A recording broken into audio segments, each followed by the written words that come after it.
삶의 조각들이 단순한 인연으로만 엮인 것이 아니라 아무도 예상하지 못한 어둠의 비밀을 담고 있는 이야기들이 있다. 만약 당신이 결혼이 행복의 시작이라고 믿고 있다면 이 이야기는 당신의 생각을 바꾸게 될 것이다. 혜은은 이제 막 결혼한 젊은 여성이었다. 그러나 그녀는 상상조차 못한 비극과 마주하게 된다. 그녀의 남편 민주는 결혼 몇 개월 만에 갑작스럽게 세상을 떠났고 그녀가 가정이라 믿었던 저택은 이제 그녀를 가두는 차가운 감옥이 되어버렸다.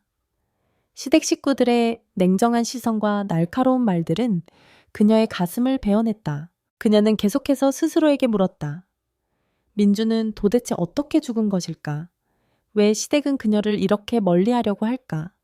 그리고 가장 중요한 질문, 이 모든 사건의 중심에 있는 강 회장 그녀의 시아버지의 결정은 과연 혜운의 운명을 어떻게 바꾸게 될까? 넓디 넓은 저택에서 홀로 남겨진 혜은은 남편만 잃은 것이 아니었다. 그녀는 자신까지 잃고 있었다. 하루하루가 시댁의 냉대 속에서 흘러가고 그녀는 점점 더 무기력해졌다. 민준의 죽음이 단순한 사고였을까? 아니면 숨겨진 진실이 있는 걸까? 그녀의 의심은 점점 커져갔다. 어느 차가운 오후 혜우는 창가에 앉아 텅 빈 정원을 바라보고 있었다. 민준이 죽은 이후 이 저택은 더 이상 집이 아니었다. 그것은 화려한 감옥일 뿐. 먼지가 소복이 내려앉은 결혼식 사진이 탁자 위에 기울어 있었고 그 위에 행복한 미소는 이제 그녀의 상실감을 더욱 또렷하게 드러냈다. 그녀는 혼자였다. 어디로 갈 데도 없었다. 그때 갑작스러운 노크 소리에 혜우는 깜짝 놀라 고개를 돌렸다. 문 앞에는 강 회장이 서 있었다. 이 집안의 실질적인 권력을 쥔 인물. 그는 조용히 방으로 들어와 앉았고 무언가 결심한 듯한 눈빛을 하고 있었다. 혜우나 얘기 좀 하자. 그가 낮고 무거운 목소리로 말하며 정적을 깼다. 혜우는 대답 대신 조용히 고개를 끄덕였다. 강 회장은 그녀 앞에 앉았다. 그의 시선은 그녀를 뚫어지게 바라보고 있었다. 민준이가 죽은 건 단순히 너의 아픔만이 아니야. 우리 가문의 명예에도 큰 타격이지. 그의 말은 조용했지만 마치 날카로운 칼처럼 차가웠다. 혜우는 고개를 숙였다. 그녀도 그것을 알고 있었다. 민준이 죽은 이후 세간의 소문은 들불처럼 퍼져나갔고 결혼 몇 달 만에 남편을 잃고 시댁 저택에 혼자 사는 젊은 며느리라는 이야기는 사람들의 입에 오르내렸다. 강 회장은 눈을 피했다가 다시 그녀를 바라보며 말했다. 그래서 말인데 이를 조용히 덮으려면 네가 여기에 남는 게 좋겠다. 혜우는 순간 얼굴이 굳어졌다. 불안한 예감이 점점 짙어졌다. 무슨 말씀이신지 잘 모르겠어요. 그녀가 조심스럽게 물었다. 그는 조용히 그녀를 바라보며 말했다. 네가 나와 결혼했으면 한다. 공간이 얼어붙은 듯한 침묵이 흐른다. 혜우는 눈이 커지며 숨을 몰아쉬었다. 그 말이 그의 입에서 직접 나왔다는 것이 믿기지 않았다. 아버님 지금 무슨 말씀을 하시는 거예요? 그녀의 목소리는 떨리고 있었다. 놀랐겠지. 강 회장은 여전히 침착한 얼굴로 말했다. 그러나 그의 말은 얼음처럼 차가웠다. 하지만 이건 단지 형식적인 결혼이야. 감정도 책임도 없어. 단지 이 가족의 체면을 지키기 위한 방법일 뿐이다. 혜우는 숨이 막혔다. 시아버지와 결혼한다는 그 생각만으로도 그녀는 공포에 질렸다. 억지로 하라는 건 아니야. 강 회장은 담담하게 말했다. 마치 단순한 계약을 제안하듯이. 하지만 네가 여기서 나가면 소문은 멈추지 않을 거야. 모두들 너를 가족에게 버림받은 여자라 할 것이고 짐짝처럼 여길 거야. 넌 그걸 견딜 수 있겠니? 혜우는 대답하지 못했다. 그는 그녀를 막다른 골목으로 몰고 있었다. 밖으로 나가면 갈 곳도 없다. 이 저택은 차갑고 냉랭하지만 여전히 그녀가 머물 수 있는 유일한 장소였다. 나가면 그녀는 아무것도 없다. 돈도 명예도 미래도. 그러나 시아버지와 결혼하다니 상상도 할 수 없는 일이었다. 강 회장은 말없이 그녀를 바라보고 있었다. 그의 눈엔 강요는 없었지만 설명할 수 없는 무언가가 있었다. 마치 준비할 수 없는 운명처럼. 긴 침묵 끝에 혜우는 겨우 입을 열었다. 거의 들리지 않을 만큼 작은 목소리로 말했다. 하겠습니다. 그 순간부터 그녀의 운명은 돌이킬 수 없는 길로 접어들었다. 그녀는 결코 자신이 이런 선택을 하게 될 줄은 몰랐다. 불과 몇 달 전만 해도 민준과 함께 새 출발을 하며 이 저택으로 들어올 때만 해도 그녀는 행복한 미래를 꿈꾸고 있었다. 그런데 이제 그녀는 거울 앞에서 하얀 웨딩드레스를 입고 있지만 마음속은 공허함으로 가득 차 있었다. 결혼식은 조용하고 성급하게 치러졌다. 꽃도 음악도 축하 인사도 없었다. 단 몇 명의 증인들만 있는 간소한 예식. 오래된 가정부 나영 씨는 한 구석에서 조용히 서 있었다. 그녀의 눈은 혜윤을 직시하지 못했고 마치 무언가를 말하고 싶어 하는 듯 했지만 차마 입을 열지 못하는 표정이었다. 멀리서 민준의 여동생 지아는 팔짱을 낀 채 혜윤을 노려보고 있었다. 차가운 눈빛 속엔 경멸이 가득했다. 혜윤은 지안이 자신을 좋아하지 않는다는 것을 알고 있었지만 오늘의 그 눈빛은 단순한 싫어함이 아니었다. 증오였다. 혐오였다. 가족 친척들도 형식적으로 참석했지만 그 누구도 진심으로 축복해주지 않았다. 오히려 혜운을 이방인처럼 바라보았다. 기회를 노려 이 집안에 발을 들여놓은 사람처럼. 결혼식 내내 혜운은 마치 자신이 주인공이 아닌 제3자인 듯 느꼈다. 그녀는 웃지도 울지도 않았다. 감정은 이미 모두 소진되어 버린 것 같았다. 강 회장은 언제나처럼 침착한 얼굴로 그녀 곁에 섰다. 그는 신랑이라기보다는 단지 의무를 다하는 사람처럼 보였다. 주례가 서양문을 낭독할 때 혜우는 목이 막혀왔다. 평생을 함께하며 곁을 지키겠습니다. 그 말은 마치 잔혹한 농담처럼 느껴졌다. 그렇게 결혼식은 순식간에 끝났다. 마치 아무 일도 없었던 것처럼 연회도 축복의 말도 없었다. 단지 닫힌 문과 무거운 정적이 전부였다. 결혼 후 혜우는 예상과 달리 강 회장의 방으로 가지 않았다. 대신 그녀를 위한 별도의 방이 준비되어 있었다. 그 방에 들어선 순간 익숙하면서도 냉랭한 기운이 그녀를 감쌌다. 방은 부부의 공간이라고 보기엔 너무 차가웠다. 신혼의 흔적은 전혀 없었다. 웨딩 사진도 개인 소지품도 없었다. 모든 것이 깔끔하게 정돈되어 있었지만 따뜻함은 없었다. 그녀가 방 안에 서 있을 때 강 회장이 문을 열고 들어왔다. 그냥 평소처럼 살아가면 돼. 아무도 널 힘들게 하도록 두지 않겠다. 그의 목소리는 차분했지만 어딘가 거리가 느껴졌다. 혜우는 그를 의심스럽게 바라보며 물었다. 왜 이렇게 하시는 거죠? 강 회장은 순간 멈칫했지만 곧 침착하게 답했다. 체면 때문이라고 말했잖니. 그러나 혜우는 믿지 않았다. 단지 체면 때문이라면 그가 가진 권력으로 소문쯤은 얼마든지 잠재울 수 있었을 것이다. 정말 그녀를 내쫓고 싶었다면 돈 몇 푼으로 정리할 수도 있었다. 그런데 왜 굳이 이런 방법을 택했을까? 그녀는 그의 눈을 깊이 들여다보며 무언가를 찾으려 했다.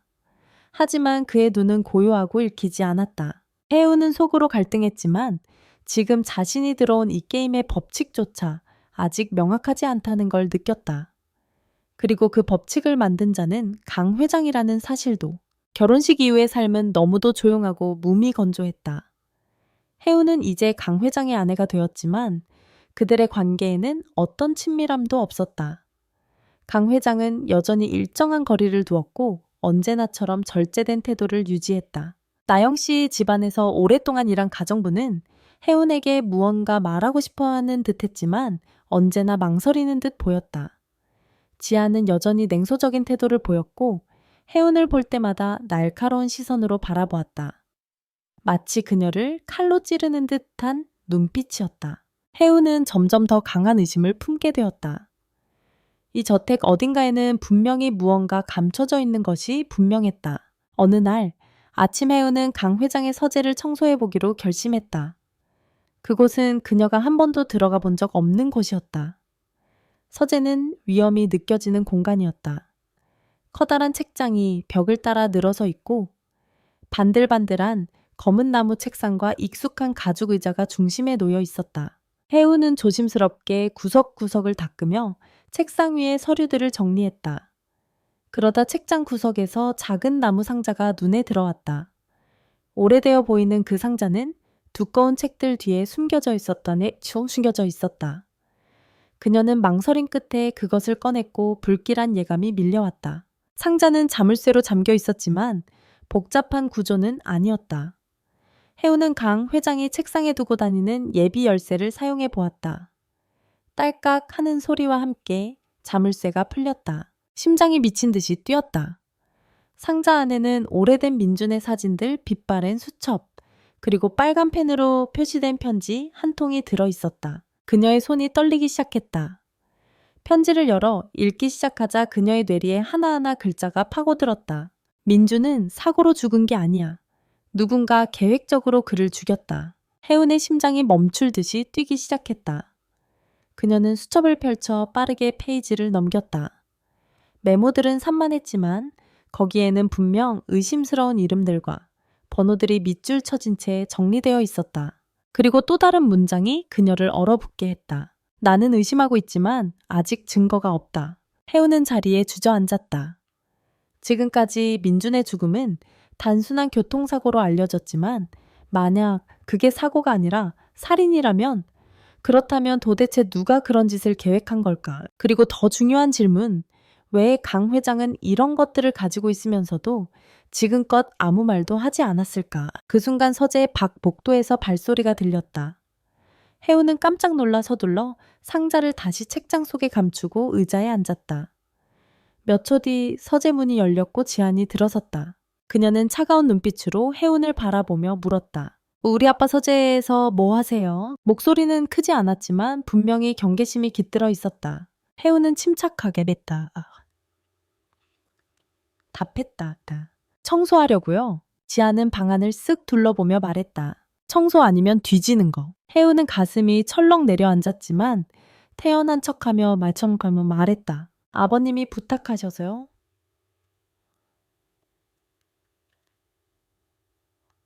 지아는 차가운 웃음을 지으며 책상으로 다가가 몇 개의 서류를 건드렸다.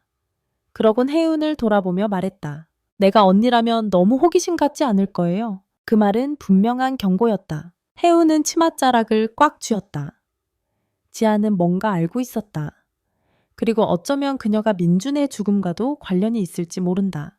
지안이 떠난 뒤에도 해운은 불안에 휩싸였다. 그녀는 진실을 밝혀야 한다고 느꼈다. 그날 밤 그녀는 잠들 수 없었다. 머릿속엔 편지의 문장 하나만 맴돌았다.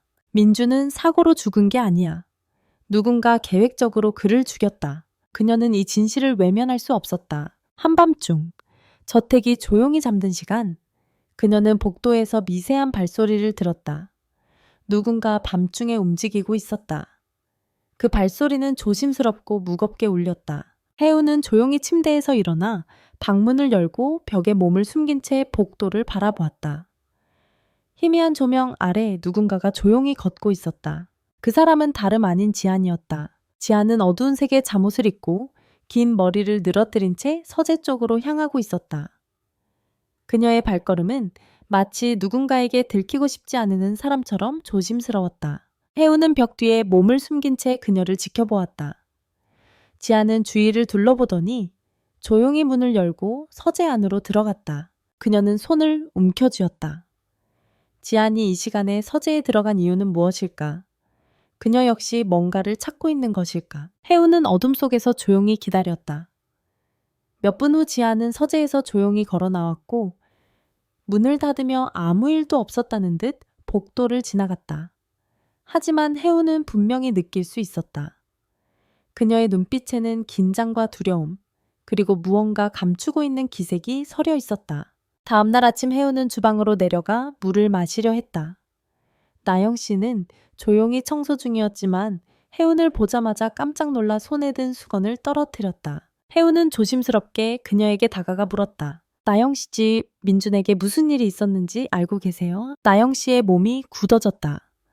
그녀는 재빨리 고개를 숙이며 말을 아꼈다. 하지만 해운은 그 반응이 평범하지 않음을 직감했다. 뭔가 알고 계시죠?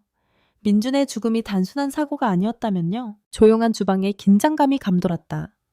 나영 씨는 입술을 꽉 다물더니 한참 후 조용히 말했다. 그 일은 너무 많이 알면 안 되는 일이에요. 그녀의 말은 분명한 경고였다.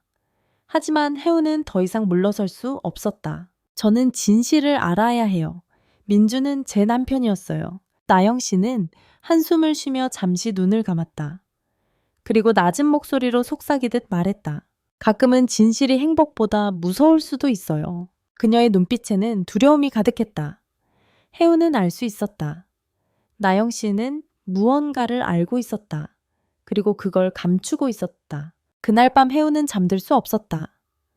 지안의 수상한 행동, 나영 씨의 회피, 그리고 강 회장이 숨기고 있는 진실, 그녀의 머릿속은 점점 혼란스러워졌다. 갑자기 복도에서 희미한 소리가 들렸다. 문을 열고 조용히 내다본 혜우는 누군가 복도 끝에서 움직이고 있는 것을 보았다. 그 그림자는 조심스럽게 소리를 내지 않으려 애쓰며 서재 쪽으로 걸어가고 있었다. 혜우는 조심스럽게 따라갔다. 서재 문이 살짝 열리고 누군가 안으로 들어갔다. 문이 닫힌 후에도 그 안에서는 인기척이 느껴졌다. 누군가 무언가를 찾고 있었다. 그녀는 문 근처로 다가가 조용히 귀를 대고 들었다. 서류를 뒤적이는 소리, 그리고 열쇠가 돌아가는 소리. 누군가 자물쇠를 풀고 있었다. 혜우는 더 이상 기다릴 수 없었다. 그녀는 조용히 문을 밀고 열었다. 안에는 지안이 있었다. 지안은 깜짝 놀라 눈을 크게 뜨고 혜운을 바라보았다. 그녀의 손은 서랍 속 무언가를 만지고 있었고 얼굴에는 공포와 당혹감이 뒤섞여 있었다. 혜운은 단호하게 물었다. 여기서 뭐 하는 거예요, 지안? 침묵, 그리고 긴장. 지안은 당황했지만 곧 평정을 되찾고 팔짱을 끼며 말했다. 언니야말로 여기서 뭐 하시는 거죠? 혜운은 한 걸음 다가가며 말을 이었다. 그건 내가 해야 할 질문이에요. 당신 뭔가 찾고 있었죠. 지안의 눈빛이 흔들렸다. 그녀는 서랍을 닫고 천천히 돌아서며 말했다. 이 집은 내 집이에요. 내 아빠 서재에 들어오는 게 뭐가 문제죠? 한밤중에 몰래 들어오는 이유는요. 지안은 잠시 멈칫했지만 곧 다시 차가운 미소를 지으며 말했다. 너무 많이 캐묻지 마세요. 위험하니까. 그 말은 명백한 위협이었다. 하지만 혜우는 이제 두렵지 않았다. 오히려 그녀는 확신을 얻었다. 지안은 무언가를 숨기고 있었고 그것은 민준의 죽음과 관련되어 있었다. 지안이 나간 뒤 혜우는 서재를 샅샅이 뒤지기 시작했다. 그녀는 서랍 속 책 사이 문서 더미 속을 철저히 조사했다. 그리고 마침내 오래된 봉투 하나를 발견했다. 봉투는 두꺼운 문서들 사이에 조심스럽게 끼워져 있었다. 그녀는 손을 떨며 봉투를 열었다. 그 안에는 한 통의 편지와 민준의 필체로 작성된 문장이 적혀 있었다. 나는 알고 있어. 그들은 내가 모른다고 생각하지만 나는 절대 서명하지 않을 거야. 설령 죽는다 해도 이 가족의 모든 것을 그들에게 넘기지는 않겠다. 혜운의 손에서 편지가 떨어질 뻔했다. 민준은 강제로 무언가에 서명하라는 압박을 받고 있었고 그는 그것을 거부했다. 그리고 그 결과가 죽음이었다. 그녀가 생각에 잠겨있던 순간 복도에서 또다시 인기척이 들렸다. 누군가 그녀를 지켜보고 있었다. 복대는 어둠이 가득했고 인기척은 점점 가까워지고 있었다. 혜우는 본능적으로 봉투를 가슴에 품고 조용히 숨을 죽였다. 그 순간 문이 끼익 소리를 내며 조금 열렸다. 누군가 서재 안으로 들어오려 하고 있었다. 혜우는 급히 불을 껐다. 어둠 속에서 그녀는 움직이지 않고 조용히 숨어 있었다. 미세한 숨소리와 함께 누군가 방 안으로 들어와 서랍을 열기 시작했다. 그 사람이 찾고 있는 건 분명 그녀가 방금 찾은 봉투였다. 그녀는 마음속으로 시간을 계산하며 그 인물이 방심하는 찰나를 기다렸다. 그리고 마침내 타이밍을 노려 불을 켰다. 순간 방 안은 밝아졌고 검은 옷을 입은 한 인물이 화들짝 놀라며 고개를 들었다. 그 인물은 얼굴을 드러내지 않았지만 익숙한 채취가 그녀의 코를 스쳤다. 혜우는 누군가를 알아채듯 눈을 크게 떴지만 그 인물은 곧바로 그녀를 밀쳐내고 방을 뛰쳐나갔다. 그녀는 비틀거리며 따라갔지만 복도에 도착했을 때 이미 그 인물은 사라지고 없었다. 마치 그림자처럼 사라진 것이다. 다음날 아침 혜우는 여전히 떨리는 손으로 편지를 꽉 쥔 채 주방으로 내려갔다. 나영 씨는 이미 그곳에서 기다리고 있었다. 그녀의 얼굴에는 뭔가 결심한 듯한 기색이 감돌았다. 혜은 씨, 이제 떠나야 해요. 그녀의 목소리는 낮았지만 분명했다. 혜우는 떨리는 목소리로 되물었다. 어젯밤에 누군가 제 방에 들어왔어요. 저를 해치려는 의도였어요. 혹시 누군지 아세요? 나영 씨는 잠시 침묵하다 고개를 끄덕였다. 당신은 안전하지 않아요. 누군가 당신을 입막음하려 하고 있어요. 혜우는 입술을 질끈 다물었다. 지안이죠? 아니지요. 나영 씨는 고개를 저었다. 그 아이만은 아니에요. 그녀의 그 말은 마치 날카로운 칼처럼 혜운의 마음을 찔렀다. 그럼 누가요? 나영 씨는 눈을 피하며 낮은 목소리로 속삭였다. 이 저택 안에는 생각보다 많은 사람들이 민준 씨의 죽음을 알고 있어요. 그리고 그걸 원했던 사람도 있었죠. 그날 밤 저택 전체가 충격에 휩싸였다. 가정부 나영 씨가 시체로 발견된 것이다. 그녀는 저택 뒤편 창고 안에서 목을 매단 상태로 발견되었다. 모두가 그것이 자살이라고 믿으려 했지만 혜우는 믿지 않았다. 그녀는 분명히 무언가를 알고 있었고 마지막 순간까지 그것을 말하려 했던 사람이었다. 혜우는 주먹을 꽉 쥐었다. 그녀는 살해당한 거야. 이제 의심할 여지가 없었다. 이 저택 안에는 진짜 살인자가 있었고 그 자는 민준을 죽였으며 이제 혜운까지 없애려 하고 있었다. 혜운은 결심했다. 더는 물러서지 않기로. 그녀는 다시 강 회장의 서재로 향했다. 아직 그 안에 무언가 더 숨겨져 있을지도 모른다고 느꼈기 때문이다. 한밤중 모두가 잠든 시간. 그녀는 서재 문을 열고 조심스럽게 들어갔다. 서류 더미를 뒤지고 책장을 살피고 서랍 구석구석을 살폈다. 그리고 마침내 책장 뒤쪽 깊은 곳에서 오래된 서류철 하나를 발견했다. 먼지를 털어내고 펼친 순간 그녀는 손이 얼어붙는 듯하는 충격을 받았다. 문서 위에는 분명히 이렇게 적혀 있었다. 강씨 가문의 전 재산 양도 계약서 서명자 민준 수령자. 그 문서의 하단엔 강 회장의 인장이 찍혀 있었고 민준의 서명란은 비어 있었다. 그래서 그는 서명을 거부한 거구나.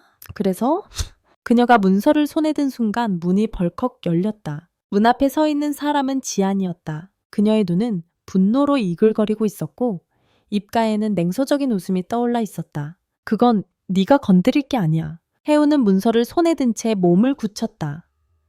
지안의 목소리는 낮았지만 그 안에는 명확한 위협이 담겨 있었다. 정말 민준 오빠가 죽은 이유를 알고 싶어? 그럼 내가 말해줄게. 지안은 서서히 그녀에게 다가오며 말끝을 비틀었다. 그는 내가 가진 모든 것을 빼앗아갔어. 아빠의 사랑 상속자 자리 모든 것. 혜우는 믿을 수 없다는 듯 지안을 바라보았다. 하지만 그는 네 친오빠였잖아. 지안은 코웃음을 쳤다. 눈빛은 차갑게 식어 있었다. 웃기지 마. 그는 아빠의 친아들도 아니었어. 그것도 모르고 모두들 그를 특별하게 대했지. 그녀는 이를 악물며 말을 이었다. 내가 진짜 딸인데도 난 언제나 그림자였어.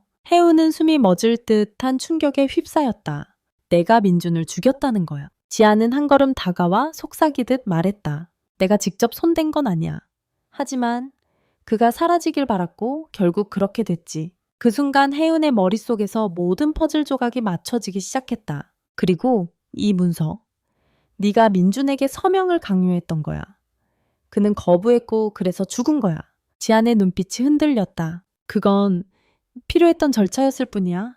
그가 순순히 따랐다면 아무 일도 없었어. 혜우는 분노에 찬 목소리로 말했다. 그래서 네가 그를 없애고 상속을 차지하려 했던 거야. 지아는 냉소적인 웃음을 흘리며 물었다. 너는 도대체 뭘 위해 이렇게까지 캐고 다니는 거야?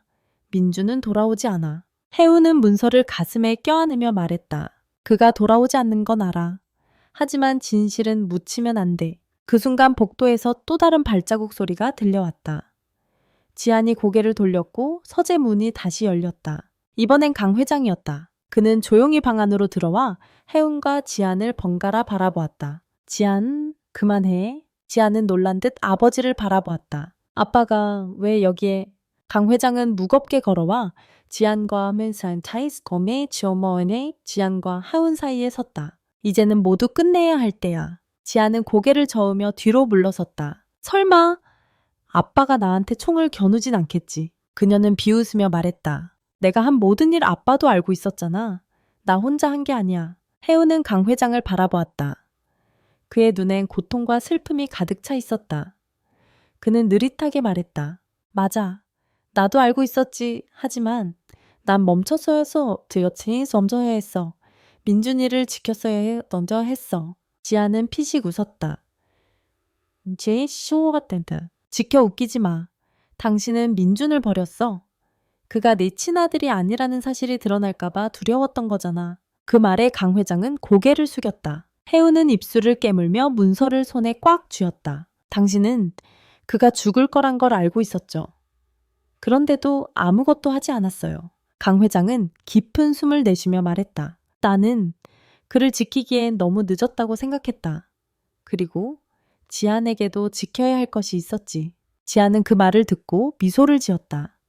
하지만 그 미소는 곧 떨리는 눈빛으로 바뀌었다. 그래서 이제 나를 버리겠다는 거야. 강 회장은 대답하지 않았다. 지아는 몇 걸음 뒤로 물러나더니 손을 주머니에 넣었다.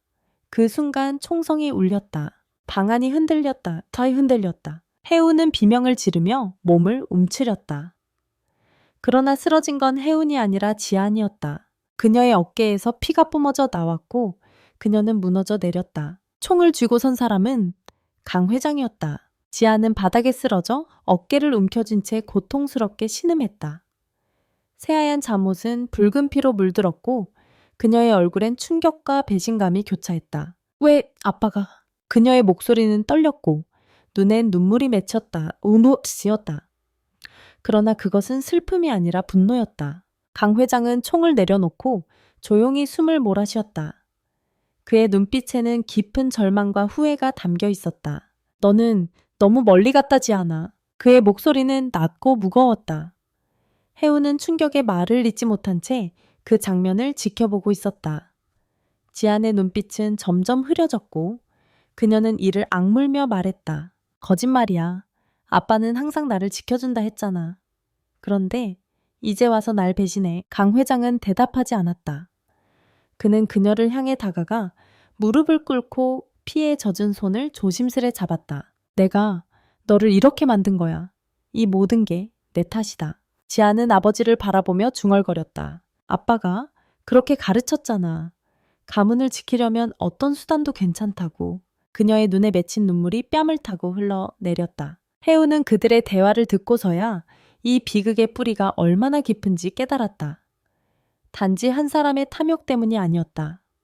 그것은 세대를 거쳐 내려온 왜곡된 가치관과 무조건적인 충성의 결과였다. 그 순간 저택 밖에서 사이렌 소리가 울렸다. 파란빛과 빨간빛이 창밖을 가로지르며 방 안을 물들였다.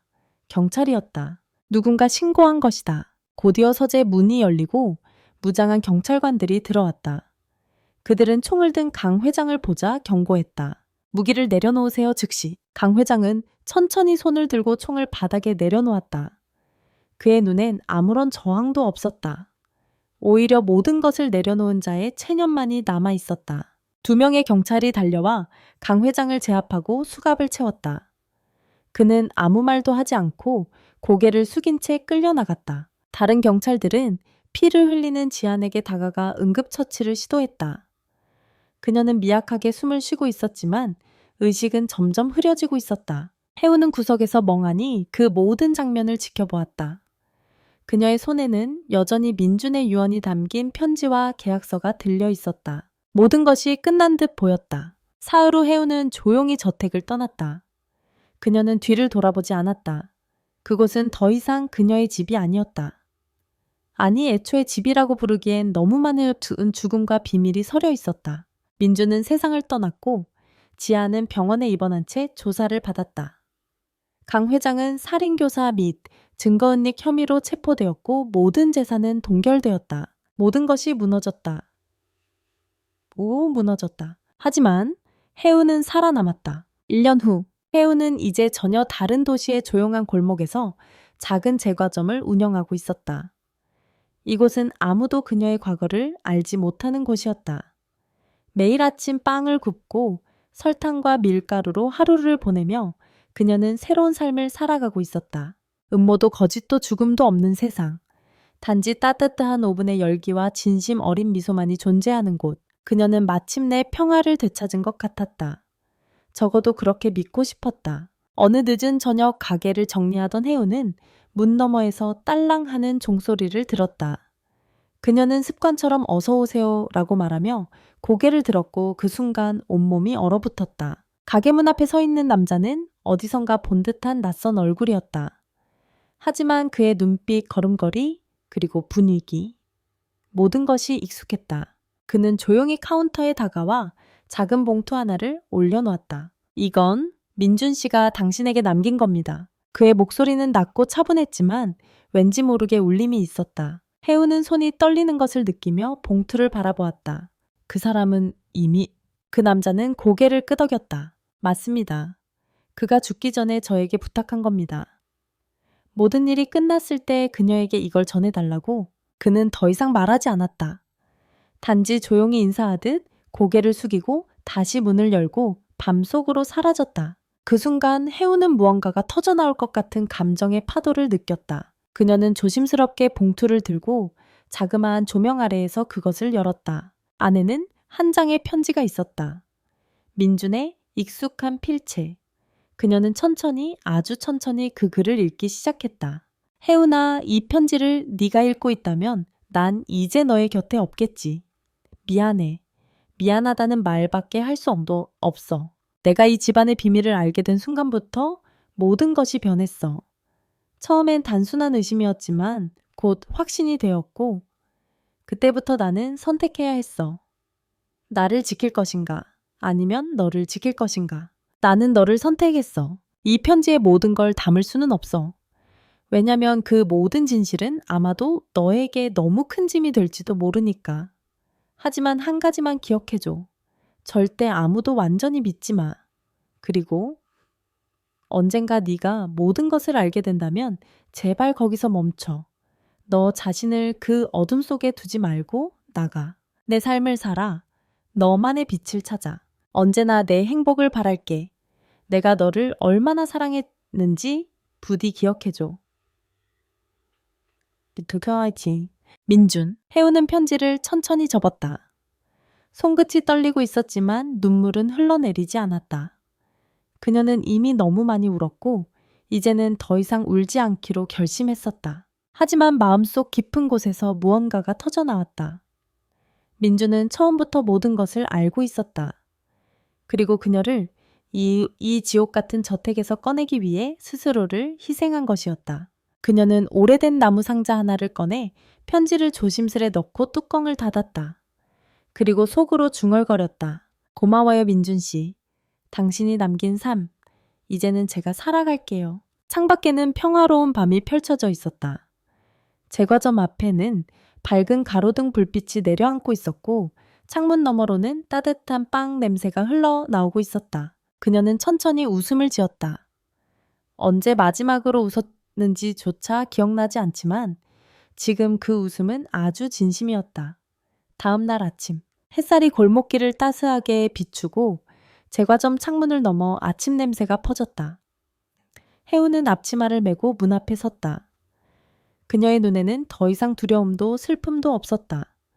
그녀는 자신이 선택한 삶을 향해 첫 발을 내딛고 있었다. 좋은 아침입니다. 이웃의 꼬마 소녀가 밝은 목소리로 뛰어왔다. 손에는 색연필로 그린 그림 한 장이 들려 있었다. 혜운 언니 이거 그려왔어요. 혜운은 웃으며 그림을 받아들었다. 그 안에는 작은 제과점이 그려져 있었고 창문 안에는 환하게 웃는 여자가 있었다. 자신이었다. 그녀는 한동안 말없이 그 그림을 바라보다 조심스럽게 아이의 머리를 쓰다듬었다. 정말 고마워. 언니 이 그림 정말 마음에 들어. 아이의 웃음소리에 해우는 마음 깊은 곳까지 따뜻해졌다. 그녀는 마침내 알게 되었다. 과거는 사라지지 않는다. 하지만 과거에 머물 필요도 없다. 그녀는 과거를 받아들이고 그 고통과 상처를 가슴에 묻은 채 앞으로 나아가는 법을 배운 것이다. 해우는 제과점 문을 열었다. 신선한 빵 냄새가 퍼지고 첫 번째 손님이 들어오기 시작했다. 오늘도 삶은 계속된다. 그리고 그녀도 마찬가지였다. 그녀는 더 이상 과거에 얽매인 여자가 아니었다. 이제는 자신만의 삶을 사는 한 명의 사람으로 다시 태어난 것이었다. 햇살이 더욱 환하게 쏟아졌다.